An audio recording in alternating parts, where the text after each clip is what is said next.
is very, very important. As you journey through the Ziibiwing Center, you'll see the language here in the Ziibiwing Center.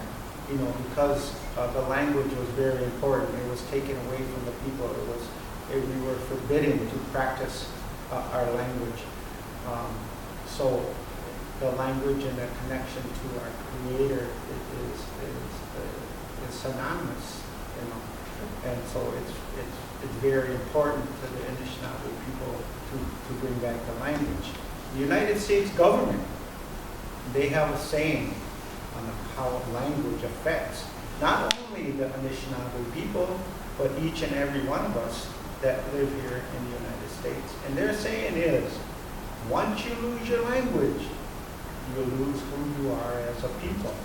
So it's very, very important for the Anishinaabe people never, ever again to lose his language, because we don't want a government official to come up to us and say, let me hear you speak your language. You know, let me hear you speak some Anishinaabe Moen. And if you can't, then you no longer are existent. You are just one of the many. We also know that the language is the carrier of our culture. Those deep meanings are embedded in our language. The way we see the world is embedded in our language. Our connection with our Creator is embedded in that language. We are told that we are spiritual beings that sat with our Creator and asked to have this physical life experience. And in our language, we spelled out first, He gave us our spirit name. So most of us have, in English you would say our Indian name. So my name is Wabanokwa. That's the name the Creator gave me.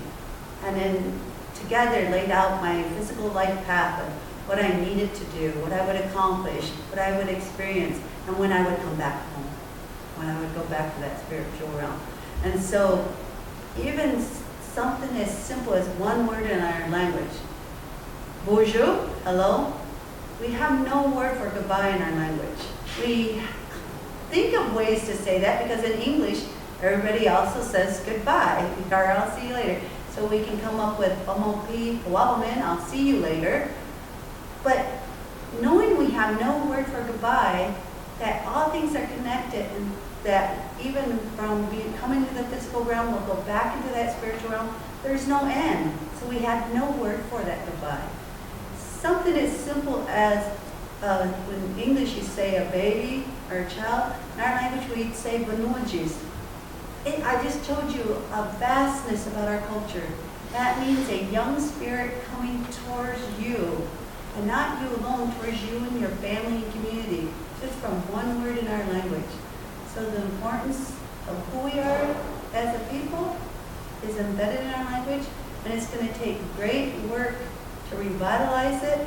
And the Sagno-Chippewa Indian tribe, as well as the other indigenous tribes here, and throughout the Great Lakes, throughout America and Canada, we are working hard to make sure that that language does not die. Because we know without it, we're losing the essence of who we are. The family structure is most important for me. Anishinaabe families that have fathers and mothers and sons and daughters, and the revitalization of families within our community allows language preservation and cultural activities to flourish. For me, it's art, and but I wanted to go back to the language issue for a second. One of language is contextual, being an old communication arts teacher, and like they say, there's words that the English language has for things like duck, and in the native language, it's the beautiful bird that flies, walks, and swims, and with orange feet. And in the English language, it's duck, and it doesn't do right by that. But also, contextually, another example would be amen at the end of a prayer. Our prayers never end. I mean, when you go to a church and you sit there and you hear people pray and you say, amen. Now, we're alone, right? It's over until next Sunday when you come back and say, I pray. What are you going to do till then? Yeah. With ours, it's with you all the time, forever, every minute. You're never alone because the Spirit was there. But now going back to what's important is art. Anywhere you travel through time, art stays with you. Art will be here when we're gone. And art is important in our culture.